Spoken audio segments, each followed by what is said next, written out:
Lonnie Quinn here right now. Let's get the latest from him and some changes, you said. Yeah, some new changes as far as the trend is concerned for the big storm on the weekend. So I'd like to make some sense of everything for you. We have an initial storm that we'll deal with tomorrow night, and then we'll get the big one for the weekend. But right now outside, it's partly cloudy sky. The temperature is 39 degrees, so you were about 40 for a high today. It's going to be much colder tomorrow, and that's when we go into this active pattern. There will be a clipper system that drops in tomorrow night.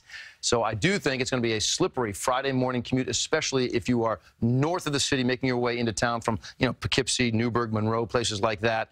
A bigger storm system is due Saturday night into Sunday, and it is now trending closer to our area. It's still not bringing the biggest that it's got to offer into the city or anything like that, but it's getting closer to our area. Rain, ice, snow, all of that is in play with this system. Now, right now, a couple of little snowflakes are in play for Sullivan, Ulster, Dutchess County. It's not going to be a big deal. All part of a cold front. That's a cold front right there, that little ring, if you will, that arc.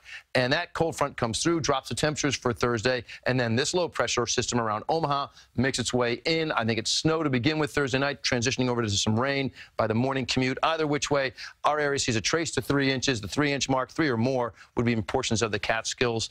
It's a messy morning commute on Friday, especially, again, if you're north of the city. Then you look at the second system, which is out here. Let's zoom in tight on that. This is a much bigger system. It may not look it when you take a peek at the signature here, but remember, that's the end of our radar right there. Rain is wrapped all around this thing. Once this low gets onshore, which it will tomorrow, we'll get 10 times as much data, and our forecasting is going to be that much better. As of right now, here is the thinking. It makes its way in Saturday night.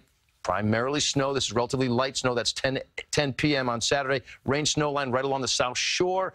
As you then go into, say, Sunday morning, 6 a.m., that's heavy snow falling, okay? The rain snow line hasn't really shifted too much, but it will. The thought is it's going to move to the north as the temperatures rise. It then turns over to a heavy rain in spots out there. But the real cold air, coldest air by far, the coldest air of the season will set up by late Sunday going into Monday. All of that, whatever's left, turns back to snow, and then it eventually exits the area, say Sunday night, by the time into early Monday morning. Thankfully, Monday morning starts off, well, Monday will be a holiday, Martin Luther King Day, and there could be some real tough driving out there with icy spots, because anything that's not frozen by that point in time is going to freeze like that. And across the board, we're going to be 31 tomorrow, and tomorrow night into Friday is that first event. It's a much smaller event, again, a trace to 3 inches.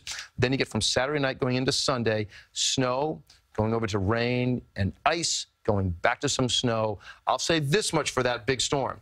Yesterday, the biggest numbers were portrayed around Syracuse. Today, the biggest numbers are around Albany. Oh, That's moved a foot or more of snow. So you take that, exactly. So you can see how it's sort of creeping in this direction. Is that a trend? Is it a wobble? We'll know more tomorrow when that storm comes on shore. And you're on the evening news with Jeff tonight? I'll be down there momentarily, you bet. All right, thank you, Lonnie.